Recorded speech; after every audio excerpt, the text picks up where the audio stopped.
Alors voilà, la première des choses que je voulais dire, c'est quoi? C'est mettre au point certaines choses, parce que il est vrai que le message que je transmets est un peu révolutionnaire. Je reconnais, il a heurté beaucoup, dans le judaïsme surtout, hein, peut-être d'ailleurs aussi, mais surtout dans le judaïsme où j'ai commencé à développer cette Torah Hadasha que j'appelle, et qui est en même temps la Torah très ancienne. Alors je voulais dire, pour rassurer certains qui ont peur, peut-être qu'il y en a quelques-uns qui ont peur, qui se disent qu'est-ce que c'est que ce type, il amène des choses qui sont différentes de ce qu'on a entendu, ou qui sont des choses trop fortes qu'on n'est pas habitué tous les jours à entendre, et que ça demande à nous remettre en condition sur beaucoup de choses. Non, je veux dire, c'est simple. Il n'y a rien de nouveau sous le soleil, ce sont tout simplement des étincelles.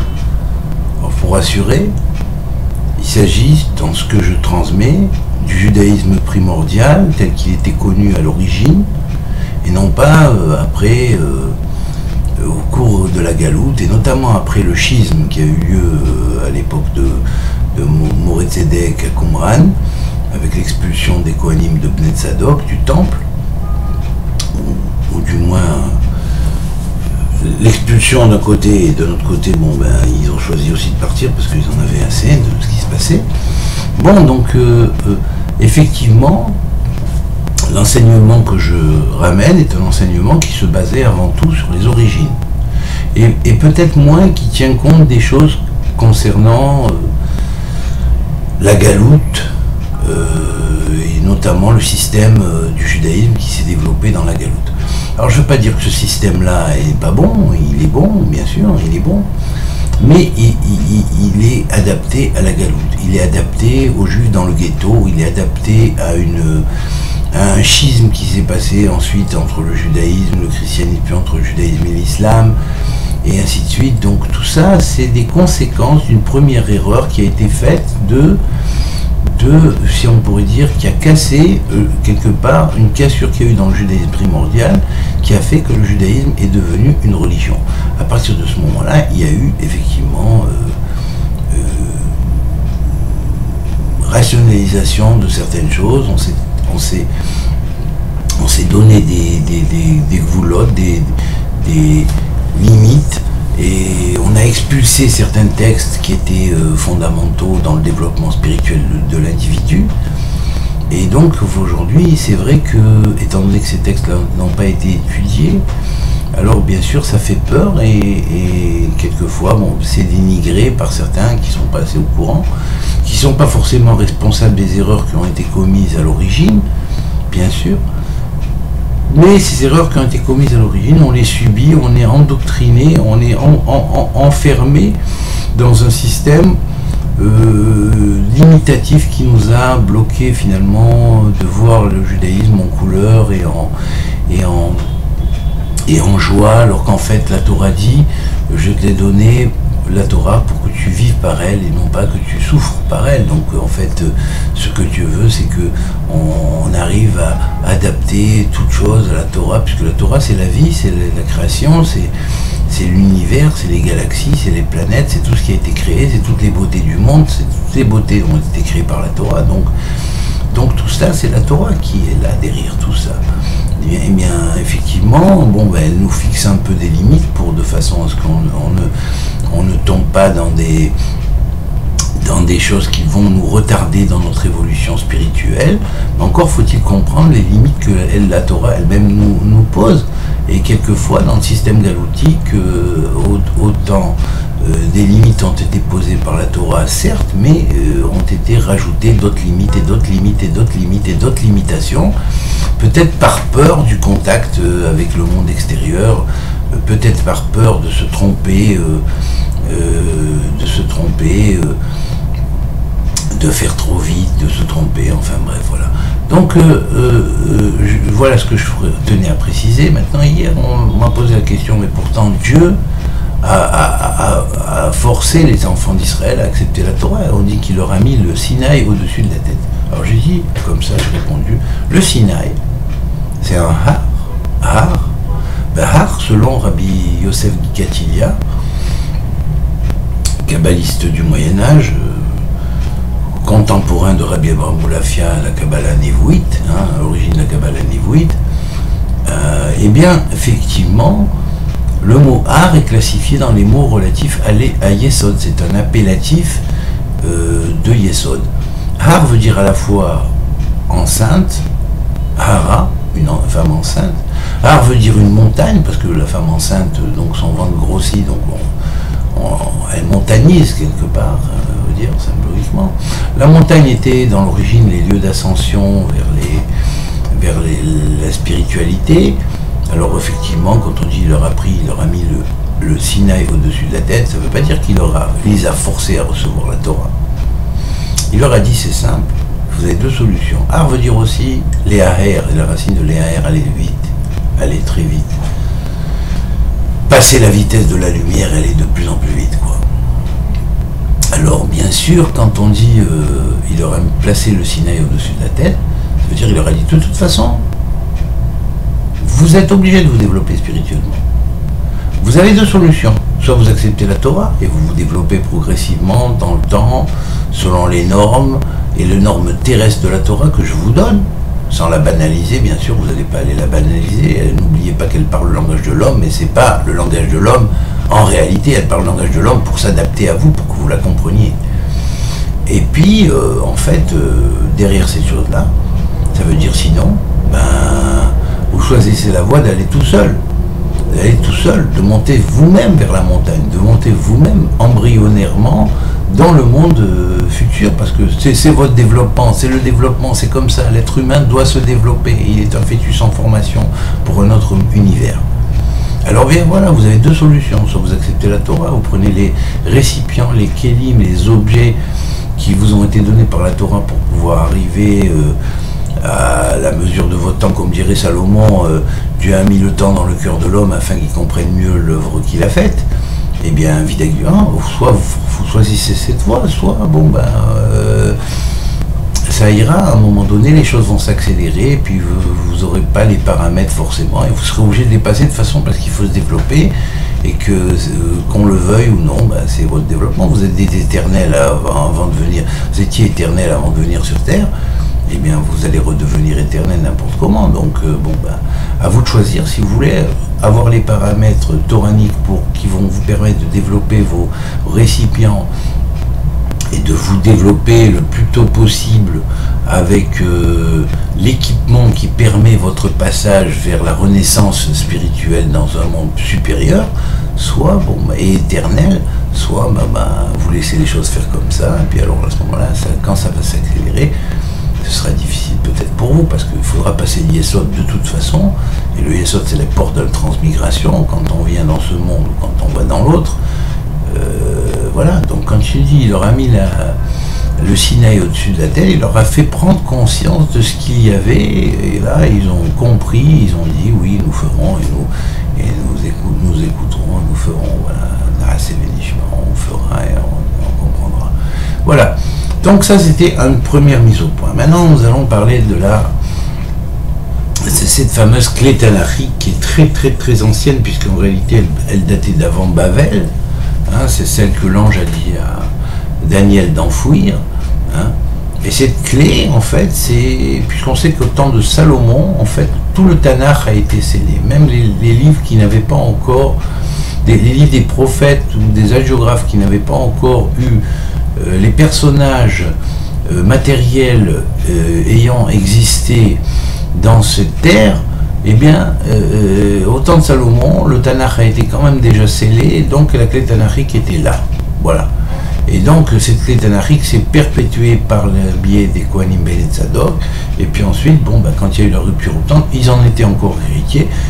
Quand ils sont revenus après l'exil de Babel, bien qu'une partie avait été quand même oubliée, puisque l'ange avait demandé à Daniel, à Babel, d'enfouir la clé, mais néanmoins il restait quand même des éléments en main, et puis à partir de la rupture, les Kohanim Bnei Tzadok sont réfugiés à Qumran, et ils ont continué un petit peu plus ou moins l'enseignement et la connexion avec les mondes spirituels, avec Hachem, comme il pouvait, avec ce qui restait bien sûr, et puis on savait qu'il y avait des étincelles qui étaient perdues, qu'il fallait retrouver, et toute la destinée des enfants de la lumière était finalement de retrouver ces étincelles perdues et de les ramener, et de faire de tous les enfants des enfants de la lumière.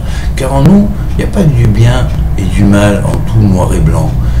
En chaque individu, il y a des points d'ombre, c'est vrai, il faut les accepter, et il faut les reconnaître, et il n'y a que en le reconnaissant qu'on arrive à finalement les corriger. Voilà, c'est un petit peu comme dans le livre des morts tibétains, où il dit, quand tu vois un démon apparaître, il dit reconnais-le comme on pourrait dire une extraction de quelque chose de toi-même. Et à partir de ce moment-là, quand tu reconnais la faute extratée, eh bien le démon s'apaise et il se calme. Voilà. Donc en fait c'est ça. Alors donc en fait effectivement tout n'est pas noir et blanc. Certes bon le judaïsme orthodoxe est vraiment très axé vers le noir et blanc, mais enfin il ne faut pas oublier, surtout dans cette génération, dans les 2-3 dernières générations, mais en particulier dans cette génération, mais en fait il ne faut pas oublier qu'il y avait quand même les couleurs des tribus, il y avait un art juif, il y avait un art du judaïsme originel, il y avait toute une culture de base qui aujourd'hui malheureusement a été oubliée, c'est celle-là que nous voulons régénérer. En fait tout le monde ferait bien d'ouvrir l'oreille et d'écouter, parce que franchement même si ce sont des choses qui lui paraissent nouvelles, bon, comme a dit Salomon, finalement rien n'est nouveau sous le soleil, mais bon ben bien que rien n'est nouveau sous le soleil, bon ben ça paraît nouveau, ben il faut le réadapter, et puis il faut le récepter, et puis le comprendre, l'intégrer, et l'intégrer avec ce qu'on a dans un premier temps, et puis après au fur et à mesure comprendre, et puis passer à l'échelle supérieure, et puis après, bon ben évidemment c'est la clé quand même du futur. Alors voilà, donc faut faire avec dans un premier temps, faut pas se casser. Faut pas se casser et dire oui voilà bon ben ça, ce système là nous casse, nous fait on n'y comprend plus rien, non, on n'a pas de paramètres, non, vous avez les paramètres, vous avez tous les paramètres en fait, vous avez tous les paramètres, simplement il manque ce qu'on appelle Even Masu Avonim Aïta le Rosh Pina. La pierre fondamentale d'angle est devenue la pierre qui a été délaissée par les architectes est devenue une pierre d'angle. Ça, c'est le grand secret de la Torah. Et ça veut dire quoi? Cette clé-là, c'est la pierre d'angle. Voilà. Si vous avez la pierre d'angle, vous construisez votre monde de Torah et vous le construisez à la grande échelle. C'est tout. Sinon, vous resterez toujours dans une Torah limitative, bloquée, avec vos paramètres. Bon, ben, c'est très bien, mais c'est bien. Mais c'est dommage. C'est dommage. Voilà, donc maintenant que j'ai expliqué cette chose-là, je vais continuer et expliquer la clé tanachique d'abord, dans un premier temps, et expliquer que cette clé tanachique, indépendamment du fait que tous les textes peuvent avoir 3 portées, 3 portées de lecture, je ne parle pas du Pardes, là, les 4 niveaux d'interprétation, je n'entre pas là-dedans maintenant, je parle de 3 portées de lecture. Pour la première portée, c'est une petite clé, on va l'appeler petite clé, d'accord, petite clé. C'est pas la clé qui ouvre toutes les portes, c'est une petite clé. La première petite clé, c'est la petite clé qui définit la Torah selon un niveau historique, et en fonction des événements historiques qui se sont passés dans l'histoire, et selon les temps où ont été émis les textes et réceptés les textes, et enfin, même si elle parle du futur, ça a été émis à telle période, la signification qu'un prophète, par exemple, a décrit une période future comme ça et comme ça et comme ça.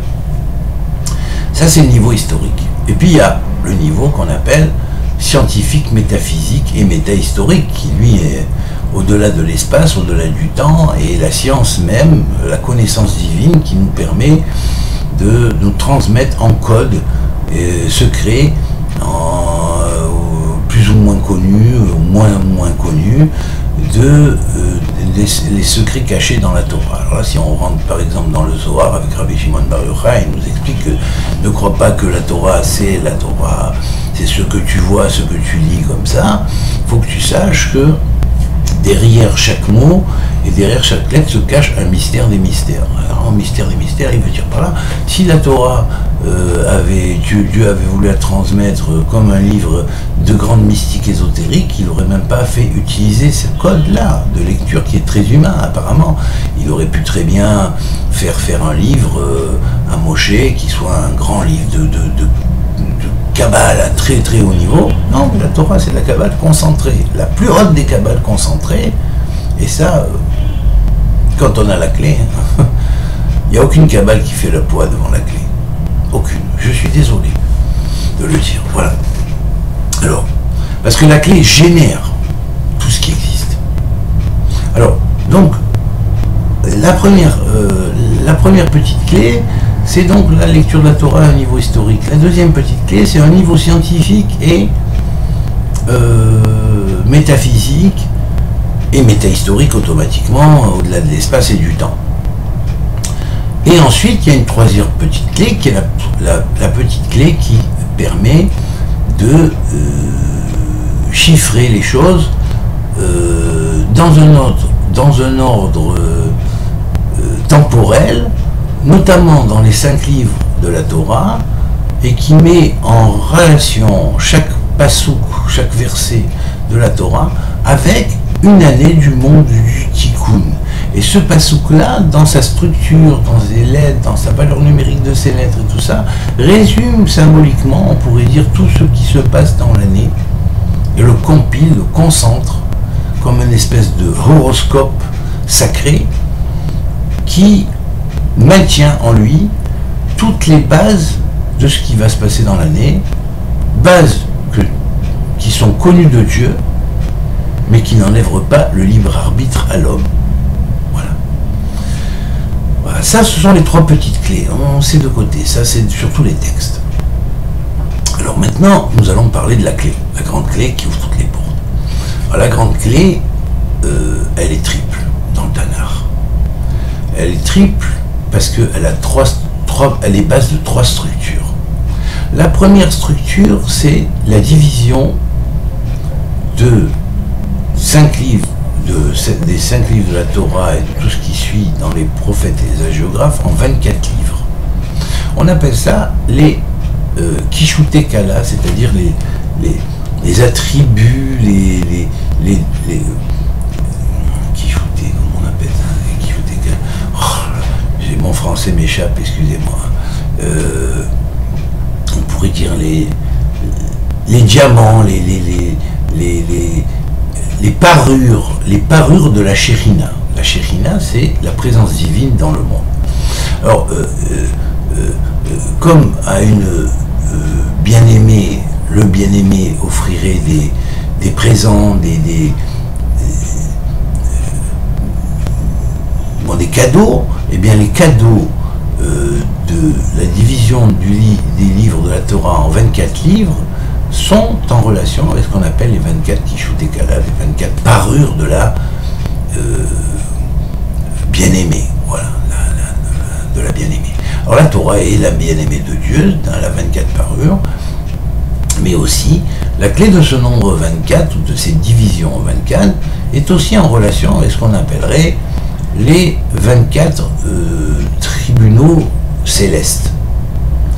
Alors ils existent à un niveau inférieur, ils existent à un niveau supérieur, mais c'est en relation avec 24 permutations du nom de Adnout, qui est la clé du monde, du royaume de Dieu, hein, Adonai, le Seigneur, et il a 24 permutations. Chaque permutation correspond à une heure du jour, comme il y a 24 heures dans le jour, et dans le grand jour, c'est le grand jour de la Torah où tout est un, hein, eh bien, il y a 24 grands tribunaux célestes, et ces 24 grands tribunaux célestes sont chacun dirigés par un ancien, parce qu'on parle des 24 anciens, les trônes des 24 anciens, hein, et bien effectivement, dans le malchout de trône de chaque ancien, il y a donc le Shem Adnout correspondant à une des parures des livres de la Torah. Voilà. Alors cet exemple-là a été repris notamment par Jean dans l'Apocalypse, dans le Nouveau Testament. Alors bien, nous allons dire quoi? Nous allons voir que la clé de 24 est la première des clés, la clé qui a été adoptée en général, maintenue par tout Israël, par tous les Juifs, même durant la Galoute, on divisait toujours la Torah en 24 livres. Cependant, c'est un aspect de la clé. Un deuxième aspect de la clé, puisqu'elle est triple, hein, elle est triple d'abord en tant que clé tanachique, c'est d'avoir une division en 32 sections. Alors là, dans la division de 32 sections, on a une autre, on pourrait dire une autre structure. On a une structure en relation exacte avec les fameuses 32 voies de la sagesse, dont parle le Sefer Yetzira, dont parle le Zohar, dont parlent tous les textes, les textes grandioses, et on sait que, on pourrait dire, ces 22 plus 10 voix qui font 32 en tout, sont reliées à 22 lettres initiales primordiales et aux 10 sphirotes du grand arbre de vie. Alors bien sûr, c'est toute la clé de ce qu'on appellerait le monde du Tikkun. Du monde du Tikkun, c'est le monde de la réalisation avant qu'il n'y ait le dévoilement final et total et officialisé de ce qu'on appellerait le 33e voie de la sagesse qui, elle, se dévoilera, qu'on appelle le sentier caché, et ce sentier caché, c'est lui qui va ensuite continuer la perpétuité de la Torah. Et après, il y a encore un autre échafaudage. Alors, bien sûr, on a une autre facette de la clé, dans sa structure triple, qui est la facette reliée à une section en 39. Et alors là, 39, c'est la base pour construire le temple. Si le mot Bereshit, le premier mot du premier livre de la Torah, commence par Bet, Bet veut dire temple, puisque ça désigne ici le grand univers en tant que grand temple de Dieu, ou en tant que grande maison universelle sacrée, en grand temple, quoi, universel, hein, qui inclurait la totalité des univers. Eh bien, les univers, ils ont été construits par 39 travaux sacrés. Eh bien, chaque livre de la Torah, dans ses divisions en 39, symbolise l'un des 39 travaux, que l'on appelle les pères de travaux sacrés, comme des métiers de Dieu. Et c'est avec ces métiers de Dieu que Dieu a construit les univers. Donc le Tanakh, ou sceau triple, avec la triple clé, et le Chotemet, c'est-à-dire le sceau de Dieu dans ces univers. Voilà. Maintenant, il faut savoir que les univers ayant été construits par les lettres et par les sphirotes, quand on prend ne serait-ce que les sphirotes, et on leur donne des noms avec des lettres, bien sûr, hein, autrement on aurait dit 1, 2, 3, 4, 5, 6, 7, 8, 9, 10, c'était les noms des sphirotes à l'origine, mais on leur a donné des noms, les noms qui ont été donnés comme code, bien qu'il y en a il y en a un grand nombre de noms, ce qu'on appelle les noms de changement, et bien effectivement les noms de base qu'on appelle Keter, la couronne, Chochma, la sagesse, Bina, l'intelligence divine, donc la sagesse divine, l'intelligence divine, la couronne divine, on passe à Chesed, la bonté divine, Gevura, la puissance divine, qui est aussi Din, qui est aussi la justice divine, le Tiferet, c'est-à-dire l'harmonie, et l'harmonie, vérité, équilibre du monde, beauté du monde, Tiferet, 6e sphira, et puis 7e sphira, Netzar, qui veut dire à la fois victoire et éternité, puis 8e sphira, Hod, la splendeur, hein, le Tikkun, ce qui permet aux individus d'arriver, aux créatures d'arriver à leur Tikkun, c'est-à-dire à leur réparation s'il y a cassure. Et donc c'est toute cette alchimie de transformation et de réparation de toute cassure passe par la sphère de Hod. Et ensuite nous avons Yesod, le fondement, qui est on pourrait dire le membre géniteur cosmique du monde et des univers. Et puis ensuite on a Malchut, qui est le royaume fait, terminé, face à Dieu, qui doit être sacralisé. Alors dès qu'il est sacralisé, il devient Malchut de Dieu, autrement moment, il devient habité par différentes malrouillottes qui essayent de prendre à eux la couverture pour que le monde ne devienne pas le royaume de Dieu. Mais en fait, tout est royaume de Dieu et tout redeviendra le royaume de Dieu, car le monde et le règne appartient à Dieu, à l'Éternel. Voilà. Donc on a ici, quand on a énuméré les noms des 10 sphirotes, on a exactement 39 lettres. Vous pouvez compter. Hein. Et il y a 4 univers. On sait qu'il y a l'univers d'Atsilut, de Bria, de Yetzira et de Asiya, qui sont l'univers d'Atsilut de l'émanation, des flux, des émanations, des flux de lumière. L'univers de Beria, qui représente la création idéale, primordiale, archétypique. Le monde de Yetzira, qui va représenter les mondes angéliques intermédiaires, alors que le monde de Bria représente, dans le monde des idées supérieures, idéales, le monde des archanges supérieurs. Bien sûr, il y a des archanges dans le monde des anges, il y a des anges dans le monde des archanges, bien sûr, évidemment. Et puis, il y a ensuite le monde de Asiya, qui est le monde des planètes, des galaxies, et de la Terre, et du monde psychophysique. Voilà. Donc, dans ces 4 mondes, ils sont en relation avec 4 noms de Dieu, qu'on appelle Yud, Kevavke, l'Éternel, mais selon 4 écritures, qui, en minouille, en remplissage de lettres, vont former en tout exactement 39 lettres. Voilà. Alors ces 39 lettres, bien sûr, elles ont une relation avec les 39 fameux travaux de construction du temple et avec les fameuses 10 sphirotes qui vont permettre non des 10 sphirotes qui vont permettre la construction de ces mondes par les travaux secrets et cachés qu'on appellera les 39 travaux du temple. Voilà, c'est des loges secrètes qui existent pour construire le temple de l'univers consacré à Dieu. Voilà.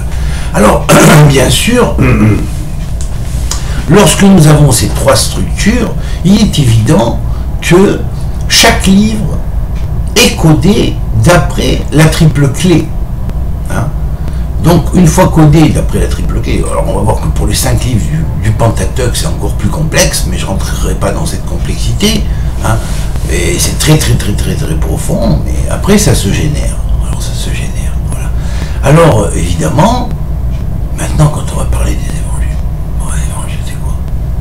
Alors les évangiles, bien évidemment quand on compte toutes les livres des évangiles, ben effectivement on trouve 27 livres, oui, 27 livres, et curieusement ça correspond à 22 plus 5, 5 livres, 22 plus 5, c'est quoi les 5? Et 5 finales. Ça veut dire quoi?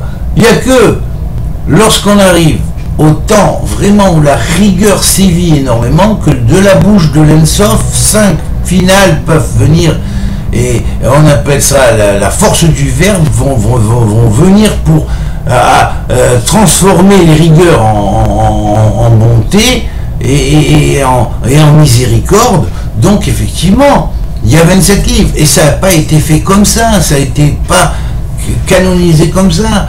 Il y avait quelque chose qui fait que le verbe secret a inspiré de façon à arriver à cette division-là.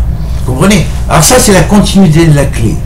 Mais, tout comme la clé tanachique, qu'on parlait pour les chrétiens d'Ancien Testament, hein, bien sûr, est triple, eh bien la clé évangélique qui continue la clé tanachique, parce qu'on va voir qu'elles sont complètement liées et que ça va complètement s'emboîter l'un dans l'autre pour donner une merveille de Dieu qui est un et qui aime tous les êtres de la terre. Eh bien effectivement, on va voir que elle est aussi triple. Et là, elle va marcher avec 3 nombres.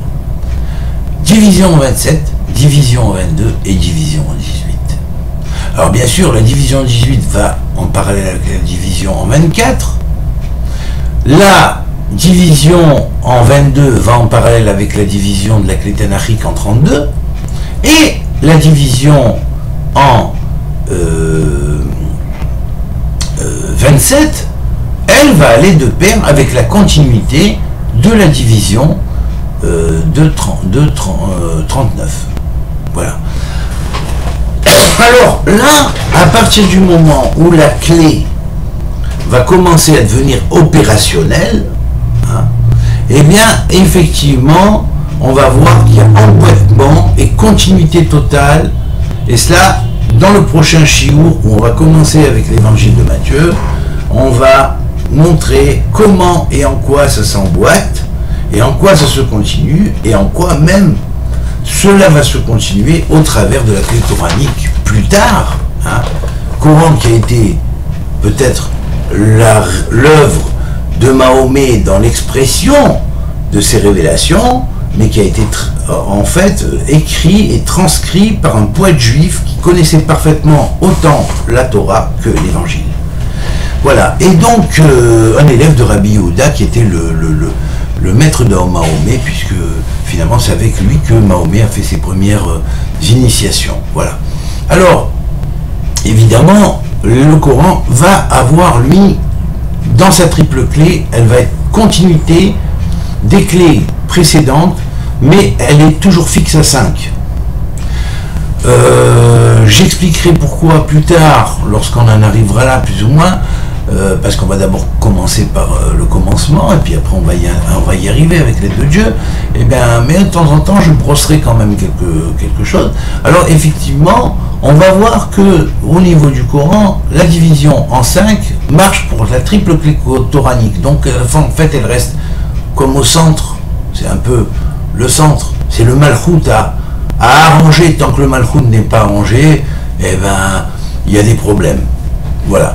Alors en fait, le fameux Coran va être divisé donc en ces strates, dans ces 117 sourates, bien sûr, mais il va être divisé en sourates 1 à 23, des sourates de 24 à 46, puis de 47 à 69, puis le quatrième livre de 70 à 92, et enfin de 93 à 117. On remarquera donc qu'il y a 23 à chacune, sauf au dernier, qui va inclure uniquement, sauf au dernier, pardon. Voilà, donc ça va permettre une chose, ça va permettre